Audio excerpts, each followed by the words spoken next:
What's going on, everyone? Gelman with Wellthy Stocks, back with our daily Apple update video where we take a look at how Apple stock traded today, key support and resistance levels that we are looking at moving into the future, and based on that, what we think Apple stock could do. So real quick, if you enjoy videos like this, don't forget to hit that like button down below and subscribe to my channel if you are new. I try to do these videos on a daily basis and your support really helps me. So another quick note, as I've mentioned yesterday, I'm based out of Dallas, Texas, and we've seen a lot of snow this week, which has led to a lot of power outages and Wi-Fi connection issues. So if I'm not very consistent this week, I do apologize. It's not because I don't want to be, it's because I literally am not able to because of power. So really quickly wanted to say that. Let me hit record and we will get right into the video. So as I'm sure you guys know already, we saw a little bit of a red day for Apple. We were again trailing the market. This comes after Warren Buffett yesterday announced that he lowered his stake in Apple. Berkshire Hathaway rather lowered their share in Apple from 5.6 to 5.4%. We covered that in yesterday's video, and we saw that fall today. So let's take a look at, we were talking about a couple different things that we were looking out for today. So we'll discuss all of those in a little bit of detail.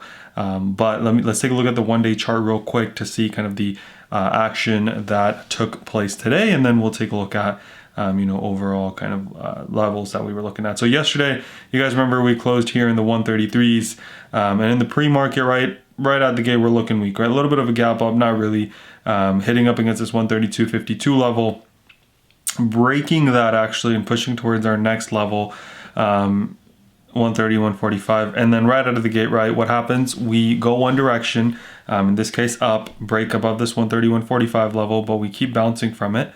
And then we fade for the rest of the day, right? We fall for the rest of the day, pretty much, or a lot of the day. So we saw a rapid fall kind of taking us from this 132, breaking this level, and going down to this 130.24 level. Really the 130 was the turnaround point here. And then we came back, rejected by VWAP, came right back down, 129.47, which was low of day.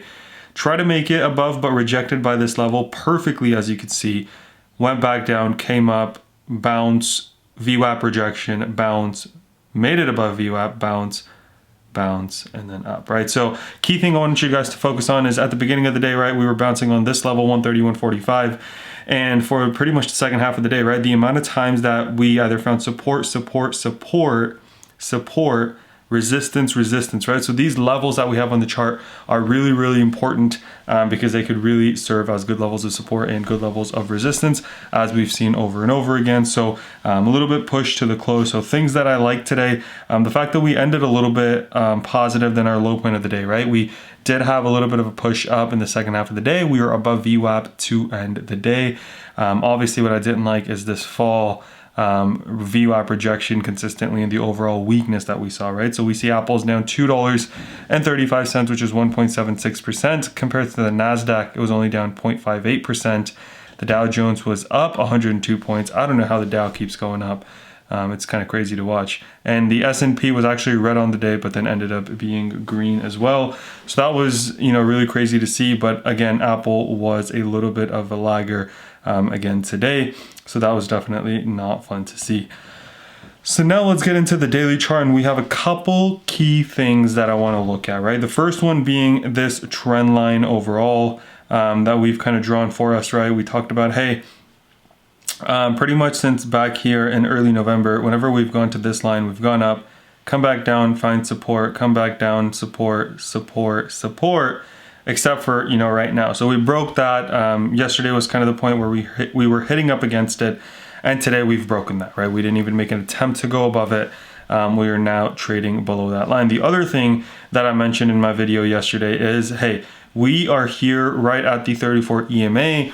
If we don't see a clear capture of the 34 EMA, what could happen is we fall all the way to the 55 EMA, right? So that 34 EMA yesterday was 133s. Our 55 EMA was 130.49. Again, go back to yesterday's video. That's exactly what I was worried about. Not going to say I told you so, right? But I was worried about it because I'm an Apple shareholder, right? So I was worried that, hey, if we can't capture this 34 EMA, it leaves us a little bit of a run room down to the 55 EMA. And, you know, as we saw, even beyond the 55 EMA, right? So the 55 EMA was 130.49. We dipped about a buck below that 129.47. We even broke the 130 level. So again, not great to see. Good news though is that we are again above the 55 EMA. So that's been great to see. And the other thing that I want to talk about, and for this one, I'm actually going to get rid of our drawings here for just a second because it'll make it really easy for us to see. Let me hide all drawings for a sec. And what I want to take a look at is the moving averages, right? So typically, you know, I like to look at those EMAs, and I like to look at the moving averages, more of a overall trend that the stock is doing. And the reason I want to focus on this, you guys, is if we take a look at this bottom line here, which is the 50-day moving average, what we will see is the last time Apple dipped below this was the November 24th here, November 23rd actually. And so we are, after almost 3 months, December, January, February, we are now below the 50 moving average again. So that's not a good sign for the stock. But the other thing that I want to point out is, you know, typically it takes a little bit, but we get right back above it, right? So if we see the zoomed out chart from pretty much, you know, April of last year, what we see is dipped below the 20, not the 50, dipped below the 50, and it looks like it was about 4 or 5 candles, and we came right back above it. Here it was kind of longer of a time period, right? That end of October, early November time period. Here it was literally a day. So now it becomes a matter of, hey, when can we start to overtake and kind of recapture that 50-day moving average? Because this line is, again, an average of the previous 50 days price action, which if the 50 days are, you know, all up here, this line is going to go up for a little bit, and then it'll slowly start to pull down by, you know, kind of the later prices, if that makes sense. So that's, again, a key thing that we're watching is this right here. So 50-day moving average currently is at 130, 159. I hope that we can, you know, in the next couple of days, take that, and it's more of this situation where we took a couple candles to get right back above it, rather than this situation, which it took us, I mean, we kept falling from the 116s to the 107 before kind of capturing that moving average, right? So again, this is a key point to watch, the 50-day moving average on the daily chart, which is currently at 130, 159. So that, and then let me bring the EMAs, and we'll talk about the EMAs for a second too, and then we'll take a look at, you know, overall general kind of price action levels of support and resistance if you are someone that, you know, takes a look at Apple, or maybe trades Apple rather. So again, as I said yesterday, right, similar point here. Obviously, right, the moving averages and the EMAs are somewhat correlated. So here we got the 55 EMA, which we are still above. And the key here, again, watching the pretty similar thing to the 50-day moving average is the 55 EMA here, which, again, that 55 EMA is at 130.49. We are slightly above that, about 20, 30 cents. We did dip below it, which is not good, but the fact that we closed above it, I'm happy about, right? So again, yesterday what we talked about was this 34 EMA, which previously, if you go here, early to mid-January, here, late January, we were maybe going to get a bounce off the 34, but I said if we don't, then we fall to the 55, and we ended up falling to the 55. So not good there. The other thing I want to talk about, you guys, is, look, not saying that this is going to happen, but there have been a couple times when we've gone all the way down to the 89 EMA, right? Which is not something that I like to think about, but it is a possibility, and I do like to point out kind of the best that I see and the worst that I see, right? Because I want you guys to make the best decision you can. So here, if we take a look, right, the 55 EMA was 109, 89 was 102, and we did fall to it. Here we fell to it again, here we fell to it. That comes in right now at 126.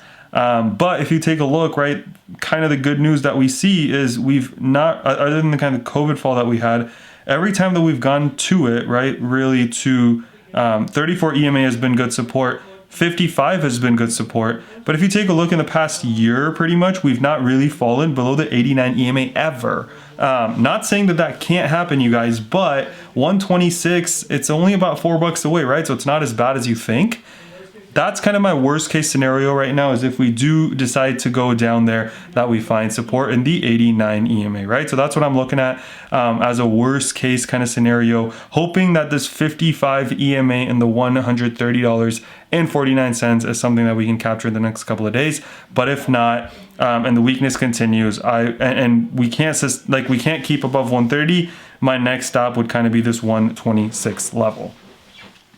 So I know I talked a lot about these EMAs and the normal moving average lines, but now let's get back into the levels of support and levels of resistance. So we broke below this trend line, really not good for us, but it's a matter of when we see the turnaround now, and if we start to push up, if this line acts as a little bit of a resistance.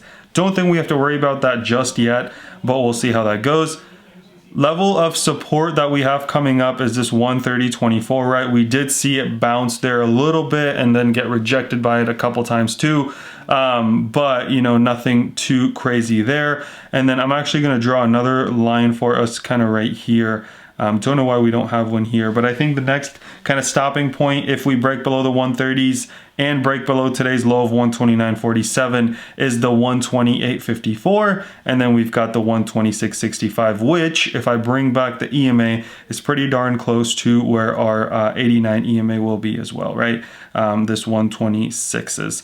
So again, if we go below, we got 130s, if not 128.50s, and then 126.65, which is close to our EMA, our 89 EMA, which has been really solid support for us. On the upside, we have this 131.45, and then we've got the 132.52, and then the 133.45. Again, key here is the 34 EMA capture, in my opinion, of 133.11. If we can get above the 133 level, then I think we can start using that 34 EMA as a good level of support. So we're hoping for that to happen. Again, next couple days are pretty crucial because it'll tell us two things, right? Do we get a bounce off the 55 EMA? Maybe we hang out there. Second possibility, we make a push towards the 34 EMA 133s. Third possibility is the 89 EMA at 126.12. Look, I'm gonna be 100% honest with you and kind of tell you that I am looking to see what happens. I don't particularly have a price target for this week. As you can see, Apple is not doing what the market's doing, right? If you take a look at Google, it was slightly green on the day, right? Amazon, slightly green on the day, I believe, decently green on the day, over a 1% day. So I don't really have much to go off of, but the next couple of days will kind of give us a little bit of indication of, hey, are we capturing the 34 EMA, which means we're starting to move up, maybe establish a nice level of support, or are we going to test this 55 EMA and potentially the 89 EMA one more time? So that's what I'm looking at, you guys, over the next couple of days. As always, I'll try my best to keep you guys posted. If I'm not making videos, it's because of the weather. Hopefully that gets better in the next couple of days as well, and I can get back to more consistent uploads. If you guys like what I'm using here, I'm using Webull. Link will be in the description if you want to sign up for that.